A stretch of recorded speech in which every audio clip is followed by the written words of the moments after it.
السلام علیکم۔ Royal T V کے یوٹیوب چینل پر خوش آمدید۔ دوستو، 18ویں صدی کے دوران ایک کسان اٹلی کے ایک بنجر شہر میں رہتا تھا۔ یہاں پانی سونے کا درجہ رکھتا تھا، یعنی نایاب تھا۔ پھر ایک دن اس کسان نے اس بنجر زمین پر کنواں کھودنے کی ٹھان لی اور کنواں کھودنا شروع کر دیا۔ کنواں کھودنے کے بعد اسے پانی تو نہیں ملا، لیکن جو اسے ملا تھا پانی سے زیادہ نایاب تھا، اور جس کی تلاش سائنٹسٹ کو صدیوں سے تھی۔ دوستو، کسان کو کھودتے وقت پورا گمشدہ شہر ملا، جو کہ اپنے دور کی شاندار بستیوں میں سے ایک تھا۔ اب آپ کو حیران کرتے چلوں کہ ماہرین کو اس شہر کی تلاش 2000 سالوں سے تھی۔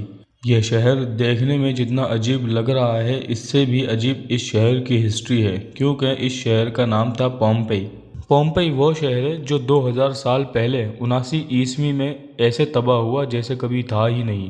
اٹلی کا یہ شہر پومپئی نیپلز ساحل کے کنارے پر ایک بہت بڑی پربت سے چند میل دور تھا، جہاں 20,000 یا اس سے زائد لوگ بستے تھے۔ یہ شہر اپنی بدعمالیوں اور کافی ساری برائیوں کے ساتھ ساتھ، اور خاص طور پر قوم لوط کی طرح ہم جنس پرستی گناہوں جیسے عمل کی وجہ سے اس قوم پر خدا کا عذاب آیا۔ خدا نے اپنی قدرت کو جوش میں لاتے ہوئے اس قوم کو بھی قوم لوط کی طرح عذاب دیا اور آنے والی نسلوں کے لیے عبرت کا نشان بنا دیا۔ ان کی لاشوں کو مغرور اور ظالم بادشاہ فرعون کی طرح محفوظ کر دیا گیا تاکہ یہ عبرت کا نشان بن سکے۔ دوستو، ان بدعمال لوگوں کی موت ایسے ہی کنڈیشن میں ہوئی تھی کہ جس غیر اخلاقی کاموں میں یہ اس عذاب کے آنے سے پہلے مصروف تھے۔ آج کی اس ویڈیو میں ہم ایسے ہی کچھ حیران کر دینے والی باتوں پر نظر ڈالیں گے۔ پومپئی شہر پر اللہ کا عذاب کیوں آیا اور کیا وجہ تھی عذاب آنے کی؟ دوستو، ویڈیو کو اینڈ تک لازمی دیکھیے گا، اور اگر آپ ہمارے چینل پر نئے ہیں تو اسے سبسکرائب بھی کر دیجیے گا اور بیل کے آئیکن پر کلک کر دیجیے گا تاکہ ہماری لیٹسٹ ویڈیو آپ تک سب سے پہلے پہنچے۔ پومپئی کافی ساری حکومتوں کے زیر اثر رہنے کے بعد آخر میں رومن امپائر کے ہاتھ میں آیا، اور پھر یہ شہر ترقی کی سیڑھیوں پر ایسا چڑھتا گیا جس نے اسے اس دور کا سب سے امیر ترین شہر بنا دیا۔ یہاں پانی کے تالاب، بیکریز، کلب، کھلی سڑکیں، لائبریری، کمیونٹی سینٹر، ہاسپٹل، جدید استبل اور 2 منزل کے مکان، مطلب آپ اس دور کا جاپان بھی کہہ سکتے ہیں پومپئی شہر کو۔ دوستو، آپ اس بات سے تو اب اندازہ لگا ہی سکتے ہیں کہ یہ اس وقت کے حساب سے سب سے ایڈوانس ترین شہروں میں سے ایک تھا۔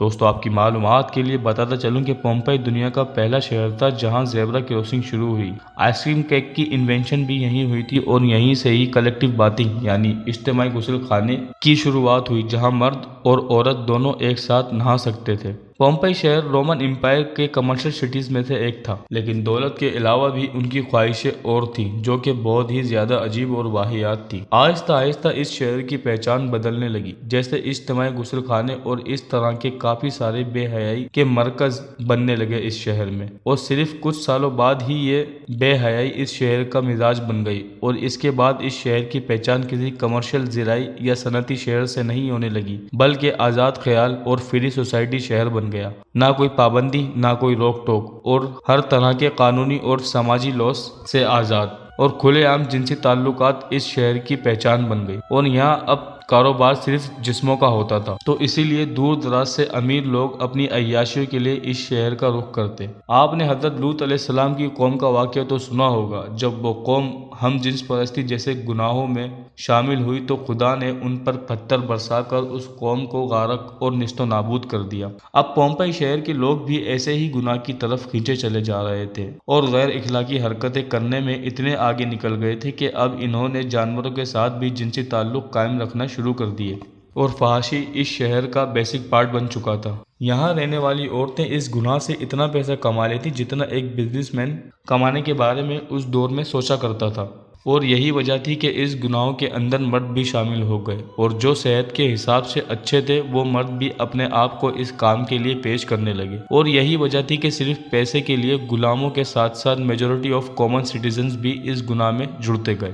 عام عوام کے ساتھ ساتھ جو شریف لوگ اس شہر میں رہتے تھے، جیسے آفیسرز، منسٹرز، یا تو وہ اپنے قبہ خانوں کے مالک تھے یا پھر وہ بھی اس گناہ کا حصہ بن گئے۔ سب سے زیادہ حیران کرنے والی بات یہ ہے کہ اس شہر میں جو سب سے زیادہ گناہ یا پھر ہم جس پرستی کرنے میں سب سے آگے ہوتا، اس شہر میں عزت بھی سب سے زیادہ اسی کو دی جاتی تھی۔ رومن آفیسرز کی بیویاں بھی اس غلیظ گناہ میں مبتلا تھیں۔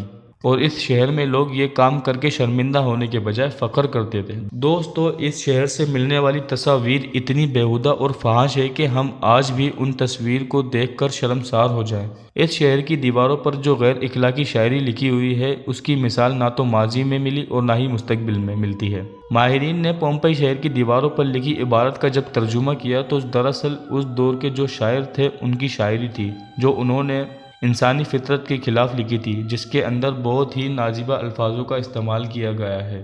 اور دیواروں پر بنی تصاویر بھی انتہائی شرمناک ہیں، جو پومپئی شہر کے لوگوں کی موریلٹی صاف ظاہر کرتی ہے، اور ان کے جنسی رجحان کا نیگیٹو مائنڈ سیٹ کا اندازہ لگانا کوئی مشکل کام نہیں ہے۔ جب یہ سب اتنے بڑے گناہوں میں ایک ساتھ مشغول تھے، وہ بھول گئے تھے کہ خدا نے ہمیں لمیٹڈ ٹائم کے لیے چھوڑا ہوا ہے تاکہ ہم کسی طرح بھی کیے گئے گناہوں سے توبہ کر سکیں اور راہ راست پر آ جائیں، لیکن ایسا نہیں ہوا۔ دوستو، پومپئی شہر ایک آتش فشاں پہاڑ یعنی ماؤنٹ ویسوویس کے پاس واقع گناہوں میں گھرا مشغول شہر ہے۔ یہ لوگ روزمرہ کی زندگی گناہوں میں ہی گزار رہے تھے کہ 79 صدی میں اچانک اس شہر کے قریب واقع ویسوویس کا آتش فشاں پہاڑ پھٹ پڑا۔ اس کے پھٹنے کی شدت اتنی تھی کہ اس کے پھٹنے پر آسمان میں اس کے شعلے اور پتھر اڑنے لگے۔ کچھ ہی لمحے گزرنے کے بعد کروڑوں ٹن جتنی دہکتی ہوئی آگ اس شہر میں آ گری، جس نے اس شہر میں رہنے والے 20,000 لوگوں کو چٹکی میں ختم کر دیا۔ ماؤنٹ ویسوویس 3 دن لگاتار آگ اور لاوا کو اگلتا رہا اور اس گناہوں کے شہر کو صفائے ہستی سے ایسے مٹا دیا جیسے کہ یہ تھا ہی نہیں۔ اس دور کا سب سے ترقی یافتہ شہر 13 سے 20 فٹ زمین پر راکھ کے نیچے دفن ہو گیا۔ دوستو، اس عذاب کے بعد اس شہر کی تلاش بھی ناممکن سی ہو گئی تھی۔ کئی صدیوں تک یہ پورا علاقہ صرف آگ کا ایک ڈھیر بن کے رہ گیا تھا۔ پھر کافی سال بعد 1748 میں یہ شہر حادثاتی طور پر دریافت ہو گیا۔ ان کھنڈرات کی جب کھدائی ہو گئی تو ماہرین نے بتایا کہ اس شہر میں theatres, restaurant, market, swimming pool اور کھیل کے میدان بالکل اپنی اصل حالت میں موجود ہیں۔ دوستو، اس شہر کو دریافت کرتے وقت آرکیولوجسٹ یہ دیکھ کر حیران رہ گئے کہ یہ لوگ مردہ حالت میں اسی طرح محفوظ ہیں جو گناہ یہ مرنے سے پہلے کر رہے تھے۔ ان کے چہرے کی خد و خال اور یہاں تک کہ ان کے عذاب آنے سے پہلے کے جو ایکسپریشن تھے، ان سب کا بھی پتہ لگایا جا سکتا تھا۔ دوستو، مجھے تو لگتا ہے خدا نے اس غیر اخلاقی کام کرنے والی قوم کو آنے والی دنیا کے لیے نشان عبرت بنایا ہے۔ دوستو، آپ کی کیا رائے ہے اس بارے میں ہمیں کامنٹ سیکشن میں بتائیں۔ ویسے تو اس شہر کا تقریباً حصہ کھوج لیا گیا ہے، لیکن ابھی بھی مزید کام جاری ہے۔ پومپئی شہر کے بارے میں آپ نے جو فیکٹس دیکھے اور سنے، کیا آپ کو پسند آئے؟ اور اگر پسند آئے تو کامنٹ سیکشن میں ضرور بتائیں۔ اس ویڈیو کو لائک کریں، دوستوں کے ساتھ شیئر کریں اور ہمارے چینل کو سبسکرائب کرنا نہ بھولیں۔ اب ملتے ہیں آپ سے ایسے ہی انٹرسٹنگ ویڈیو میں، تب تک اپنا خیال رکھیے گا۔